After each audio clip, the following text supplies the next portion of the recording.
Hello friends, so today's video is going to be a spoiler discussion for volumes 3 and 4 of Fullmetal Alchemist. I do want to clarify volumes 3 and 4 of the Fullmetal editions. That would be chapters 13 through 24. If you're reading individual volumes or the combined 3-in-1s, then this will take you through the end of volume 6. Jumping into it, the things that we're going to discuss today. We'll have a recap of what transpired within these volumes. We'll discuss various different themes and topics that are hit on, some foreshadowing. I'll run through of some of the funniest moments from these volumes, and then some quick final thoughts. A recap of what happens in this section. After Edward and Alphonse investigate the prison, two enemies let Edward live.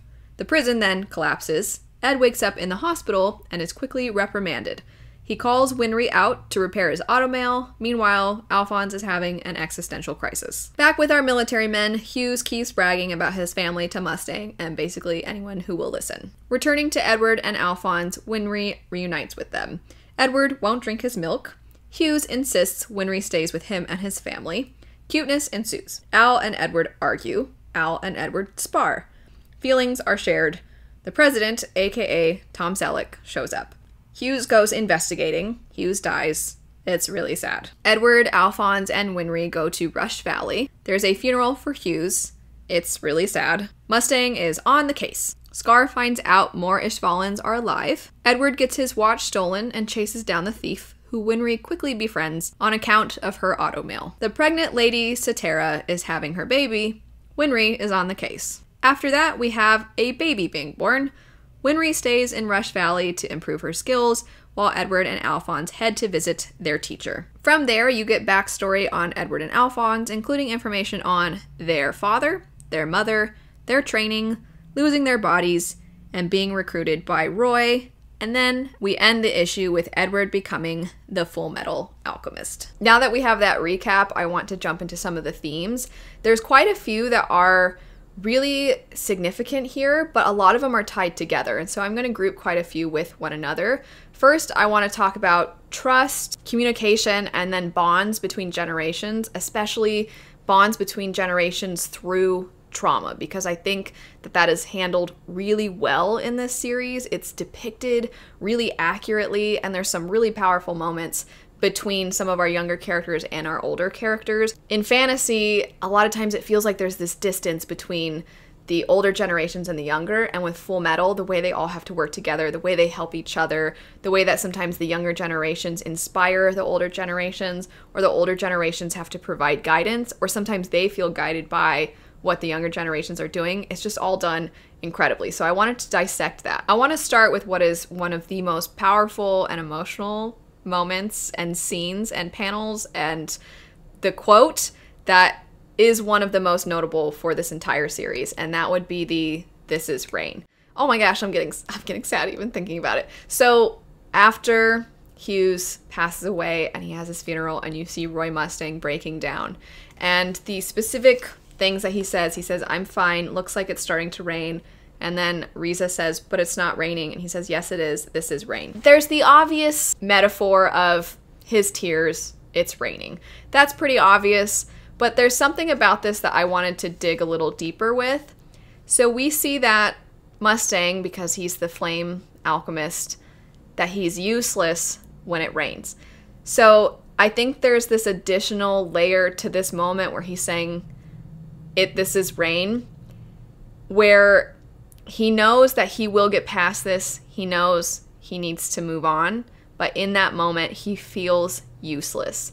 And they always tell him, you're completely useless in the rain. And so there's that helplessness, that feeling of uselessness when you can't do anything, when everything is outside of your control. And it's so powerful and tragic, but it just shows the kind of figure that Mustang is. And so that feeling and that moment of feeling like there's nothing I can do about what's happening, and it really hitting him, this is something where we see this bond between generations as the reader, but the characters don't see it, because Edward, in the same sort of timeline, is experiencing his own feelings of inadequacy, of uselessness and helplessness. And that is when the baby is being born in Rush Valley, and the bridge has collapsed, and there's a storm, and the doctor's not there, and Edward, he is trying to use alchemy to build this bridge, and it's no use. He can't do it. And you see him have a similar moment where he's like, I feel useless. I feel helpless right now. I can't do anything. And he's a little bit more vocal about it. It's less metaphorical. He's just straight up like, I feel like I'm useless. But that parallel between these two characters within, again, it's kind of a similar time frame, because obviously he goes off to Rush Valley, Hughes passes away, you have Hughes' funeral, and then you have the baby being born. So these things are happening rather close together. So to have these two characters experience these very similar moments over completely different things, but you see that they're actually kind of alike in a lot of ways. I also think in general with Roy and Ed, there's parallels between their ambition, their drive, their perseverance. You can't keep them down for long, and they want to use whatever power they have been given to help others. I think with Mustang, that's a little harder to see because he kind of has to play the game. Edward has the freedom to just be his usual over-the-top self. He doesn't really have to be discreet and sneaky and scheme all the time. But I do think that both of them share that drive. And I think Roy knows how to speak to Edward. They kind of speak at each other's level. And it does cause them to butt heads at times, but I think when you get the backstory chapters and then Mustang goes to recruit them, you see he gives them that tough love that I think Edward responds so well to. Edward tends to not respond so well to people being emotional for him, as you see. We'll get to that later. He doesn't really take that in very well, but Mustang knows how to push him. And while we haven't really gotten into the Ishvalan War, we do know the Ishvalan War happened, and we know that Mustang is a member of the military. And so you can imagine that he is going forward because he wants power to do what he can to right the wrongs that his country has committed. And then you see Edward, he feels helpless in that moment when the woman is pregnant, but we also saw the way that he thought back of, what's the point of my alchemy if I couldn't even help one little girl, when he's thinking about Nina. And so you see he keeps pushing forward, not just for his brother, because that's very obvious, but because he wants to help people. Then we have Winry and Hawkeye, and I actually think that these two are so similar to each other. And Winry, of course, is a little bit more huge with her personality, and she's much more vocal. Hawkeye's kind of in the background a lot. Hawkeye is awesome. She's so cool. But you see that Hawkeye is always looking out for Roy, that she is always going to protect him. And you see with Winry in a different way, she's kind of that emotional anchor. She's the home to Edward and Alphonse in a lot of ways, but she also literally is his automail mechanic, and so she's constantly repairing his wounds.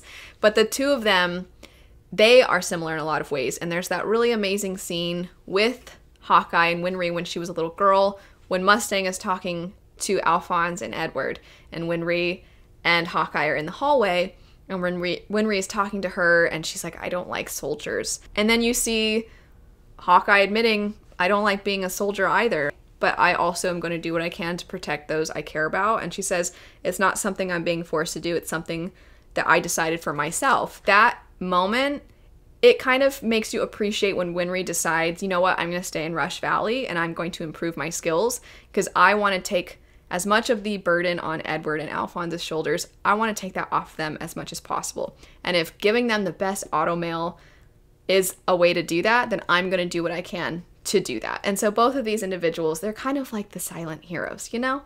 They're the ones that are the foundation and the backbone in a lot of ways to some of our more in the forefront type of characters. I won't go too in depth with this next one because these volumes don't go that in depth, but we also see Scar and the Ishvalans and just that bond between him and those others who find him. And Scar is one of, I think, the best morally gray characters in any story. I've always said that Fullmetal has such a depth with its characters and the range of villainous to good. There's so many characters that fall in between. And Scar is one of the best because you understand when you hear about what's happened with the Ishvalans, you understand why he's so filled with rage. But then to discover that there are other survivors and the immediate way that they bond to him because they're like, we're not going to turn on our own. That trust that's there with them, that bond that's there with them through that shared trauma, It's very, again, it's not dived into all that much in this part, but you can see why there is that present. And then, of course, there's the bond between Edward and Alphonse and their teacher. One of the greatest mentor-mentee relationships in any story. I love these characters, how they interact. I was saying before how a lot of the bonds between generations are a result of trauma, and I think with Izumi, you can see she references a son that she had. And you also see that she doesn't have children. Edward asks her about it, and you have that panel where she looks rather somber. But this is a character that clearly had faced moments of desperation in her life, just like Alphonse and Edward have. And so when they come together, because in the past, that hadn't happened, the incident that led to Alphonse in the suit of armor and Edward losing his arm and his leg, that incident hadn't happened yet. So when you see this reunion between them, there is now this additional thing that connects them. And as far as the trust and communication aspect of this, how it relates to the brothers and Izumi, you see that Edward doesn't respond well really to people that show a lot of emotion over him. He responds well to people who push him. And obviously she has done that, but beyond that, the way that she offers comfort is she guides, and she kind of has a don't make the same mistakes I have. And if you do make the same mistakes I have, well, let me explain to you how you can push forward anyway. And I think Edward needs that. Edward especially, because Alphonse is a sweetheart. The way that she's able to talk to them, to get them to explain things that happen, it's very matter of fact. They don't really dwell on how things felt. They don't really dive into emotions. It's just tell me what happened.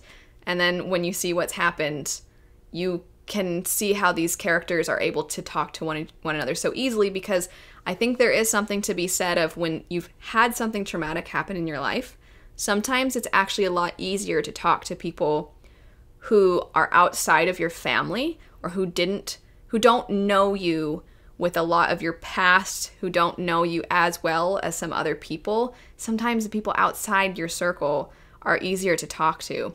And I think you see that with Ed and Alphonse. I actually really like that in this story, the way these brothers are able to relay everything to her. Obviously, there's the aspect of they trust her with this information also, but being able to have all that out on the table, knowing that she will be there for them, and she will help them get even better, and she will help push them forward. I love seeing that. Getting a little bit further into the trust and communication, Edward you see Ross when she tells him you need to start learning to trust adults, and he doesn't immediately fight back against that, and he's starting to accept help from other people. I really liked that moment. And then also you're starting to see the way that the different characters within the military communicate with each other. Obviously, Hawkeye and Roy have incredible communication and trust. Half the time they don't even really need to talk to each other. They just understand each other. They're on the same page. But two characters you don't really see much together, Armstrong and Roy, when Armstrong is like, I can't tell you about the murderers. And he has these little clues, and Roy immediately is like, got it. And you're seeing the way they work together when they're not really actually saying anything, but they're saying a lot. And I just love those little moments between the characters. It also shows that they have a lot of past together, which I think leads us to want to learn more about their relationships with one another. On the topic of the younger characters learning to trust the adults, obviously I was just saying Edward, it seems like is only just starting to really trust the adults, or anybody for that matter. But Alphonse, the moment when you see Mustang going to recruit them, and he's saying, what have you done, after seeing what was left behind, and he goes to them, and then Alphonse, which you can only imagine how bizarre that was for Mustang to not realize this little boy's voice was going to come out of this giant suit of armor, and he just keeps saying, I'm sorry, please forgive us, I'm sorry. Alphonse he didn't have to say anything. The smart thing would have been probably to not say anything in that moment, but I think from then on, Mustang was like, I have to keep their secret. I have to protect them. So sad, because you can hear little boy Alphonse's voice saying, I'm sorry, and feeling so bad for what's happened, and just wanting to protect his brother in that moment. It's so sad and so emotional, but also shows that love between the brothers. And on that topic, the scene between Edward and Alphonse, it's one of those, oh, this is a long time coming kind of scenes, even though we're not that far into it, because you see the guilt that is on Edward, and you see the way that he drives himself so hard because he feels like he has to protect his brother and he has to restore his brother. He feels like everything is his fault. And you see him literally say that everything is his fault, and you're like, it's not all your fault. You were young and you didn't know what you were doing. But he feels so bad about it. And you get even more scenes in these volumes that show, you know, he talks to Winry about, I have to keep doing this, when he has the watch and what's engraved in it. And he's constantly trying to push himself. You also see that he took on the automail, which was incredibly painful, and it would lead him to cry all the time for how much it hurt. And then he pushed through that in only 1 year's time, when it should have taken him so much more, because he was ready to get on the road and find a way to restore themselves. So you have all this on Edward. So when you finally have that moment, because of certain things being flashbacks, obviously this moment happens before you see some of those others, but you get the moment where Alphonse is wondering, like, am I just a figment of your imagination? Am I just your memories and I'm not even a real person? And Edward storms off, and then they have this sparring session, which is them finally getting everything out. And then they start talking, and there's that really sweet moment where you have all the text in a circle around them, and they have this bond with one another. But what I love so much about that scene is you see so much of what has needed to come out. Edward hasn't felt like he could say, this is all my fault, to Alphonse. He feels like it's his fault, but he feels like he can't say it. And then you have Alphonse, who can see how hard his brother is pushing himself, but he doesn't want to bring it up because he doesn't think it's all his fault, but he's almost like, well, if I say it, then does it make it seem like I actually do think it's all his fault? You also have Alphonse hating that he's in this situation. When you see him say, I never asked for this body, I feel like that needed to come out, and then Edward needed to get the fact that he felt so guilty out, and neither is angry at each other. They're just angry at their predicament, which is allowed. But they love each other so much that they were afraid to say it because they didn't want to hurt each other. And, you know, obviously you get Winry kind of looking at that moment and being like, some things are better said. And it's a beautiful moment, and it just shows the power of communication, of expressing yourself. And these brothers then after that are like, we're gonna get even stronger. And so they are able to overcome that and then push through. It's like that a little bit of weight has been lifted off their shoulders. Before moving to the next theme, I also want to touch on the relationship between Edward and Winry. It's one of my favorites, and I find it so interesting because Edward in some ways can talk to Winry like he can talk to no one else, and then in other ways he can't say anything to her, or if she expresses anything he just gets angry. And I talked about in the previous talk through of the other volumes before this that you do see that she is that reminder of home. And I think he genuinely really cares about her. It's one of his best friends from childhood. But I talked about with Izumi that sometimes having someone outside of your entire history, somebody who knows you super well, sometimes when you have someone who doesn't know you at that level, it's easier. I feel like that is part of what makes it so difficult for Edward to talk to Winry, because you know she knows him better. Aside from maybe Alphonse, you know she knows him better than basically anyone else. She was there right after he lost his arm and his leg, after the incident. She was there. She was there before. She was their friend. They both had little crushes on her. She's there now. She's his mechanic. She's always there. She's this constant in his life, but she also comes from the before the incident. And I think she is a reminder of what he could have if he were to accomplish what he needs to accomplish, and what he could have if he let that goal go. And I just think he has all these conflicting feelings. And you see that moment where she's crying and he's like, why are you crying? And she's like, because I'm crying because you can't. And he's like, you're such an idiot. Because anytime any kind of emotion comes out, Edward has a hard time with it. He's got to spar. He's got to argue. He has to have someone use tough love with him, but he just can't handle somebody feeling those emotions for him. I pointed out in the previous video how when they are saying goodbye, when they are leaving their home, how you see Alphonse very sweetly waving, very openly. He has his body mostly turned to Winry as he's waving goodbye, and Edward had his back turned. He just did this. And you see a similar moment where they're on the train and they're leaving Winry in Rush Valley. Well, she's staying there. They're not leaving her behind, but she's staying. And you see once again Alphonse waving, continuing to wave, and at some point Edward just turns around. When I got to that scene before, I thought it was a subtle way of showing Edward's constant, I have to move forward. As much as he cares about Winry, he has to keep going. And I saw that panel from before and I was like, wow, that's really powerful. And then so to see it again, I was like, he's still doing it. I didn't actually realize that he did that again, that he still had his back turned.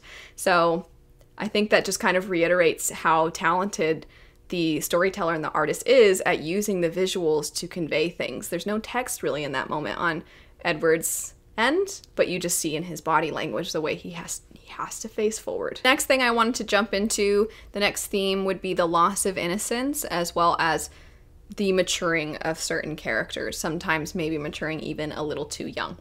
So obviously Hughes, his daughter, she's going to have to grow up so much faster than she would have otherwise. She was a sweet little girl. You see her playing with her friends. She's just happy-go-lucky. She has a dad who loves her, a mom who loves her, and then she loses her dad, and she doesn't understand. And it's so sad to know that she's going to have to grow up so much faster because of this loss. You also see the fact that Winry lost her parents when she was young. You kind of get that flashback with Edward and Alphonse with her in it as well. And that moment I mentioned before where she's talking to Hawkeye, you see the weight of losing a family, how it affected her even as a little girl, her kind of shyness that she had before, her reservations about soldiers. But then when she is older and Hughes invites her to his home and you see Winry, one, feeling a little self-conscious about the fact that she thinks Edward and Alphonse never tell me anything. Maybe it's because we're not a real family. And that feeling of not actually having a family. She has her grandmother, but she doesn't have her parents. She doesn't have siblings. And so you can see that there's this insecurity in her and just how quickly she warms to having a family.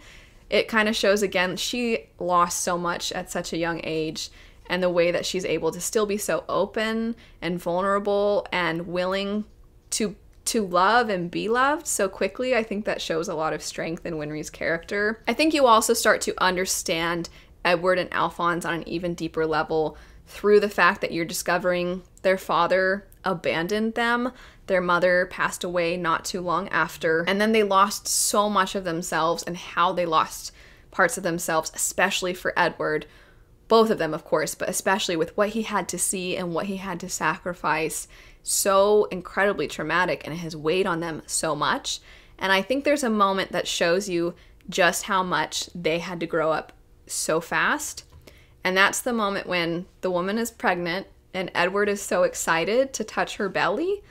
And at this point, you know, he's a teenager, and this wouldn't be something you would typically expect a teenager to get so happy and kind of giddy about, but he's so excited. He has this almost childlike wonder about, oh my gosh, can I feel your belly? Like a little kid almost. And it's so sweet and it's so wholesome, but it just kind of shows, because often when people have experienced something so traumatic, not that exact thing, because that doesn't happen in real life, but when you've experienced extreme trauma at a young age, sometimes you don't get to have these childlike wonder moments, and they come out later as you're older, and I think that moment just shows that with Edward. But we also see a lot of growth. I think one indication of it is how quickly when Ross slaps him, and she tells him, you were not supposed to go off. Armstrong even told you not to go there. And instead of getting upset, Edward immediately apologizes and says, you're right, I wasn't supposed to go there. And you're like, oh, Edward's apologizing and accepting blame right away. Also okay, this scene is already sad enough. When they're talking about Hughes and they're eating the pie, and he was like, oh, he's so annoying. And they're like, well, he did come visit you all the time. Even though he was busy, he always made time to come see you. And he's like, that's true. I should do something nice for him when I get back. Which that scene is already so tragic, because you're like, oh, but he died. But then that growth in Edward of, I should do something nice for this person who did something nice for me, and recognizing how nice it was. I thought that was really sweet. And then also, I felt for Edward so much. And again, you almost see that innocence in him that he doesn't get to have when he's talking to Izumi, and he is open about how scared he is to become a weapon, to truly become a dog of the military. And his expression, the way it's drawn, is also exceptional, but it's so heartbreaking because they've already lost so much of their innocence. You don't want them to have to lose any more of it. I do want to mention the foreshadowing moments. Skip over this if you don't want to hear anything about foreshadowing. So first, I just want to say, when the president, when you see him come to Edward in the hospital, and he knows a lot of information, and everybody's like, how do you know so much? And he's like, I have my sources. And then he's like, I'm just kidding, later after talking to them. Yeah, there's that. Also, this one, I got emotional about this, but when Izumi is talking about don't rely on alchemy for everything, sometimes you need to do things yourself. It's hard to not elaborate, but that moment, because it's a reread, this is why rereads are so great, I was like, what?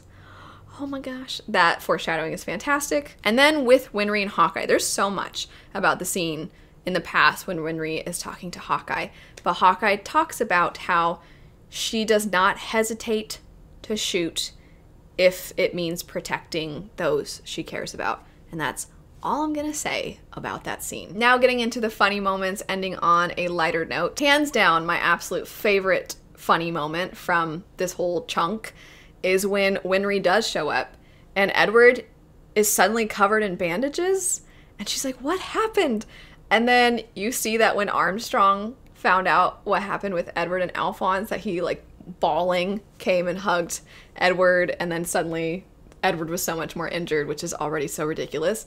But then Edward points to that panel and he says, that's what happened. Of course, Edward not wanting to drink his milk, classic, love it. I love this series.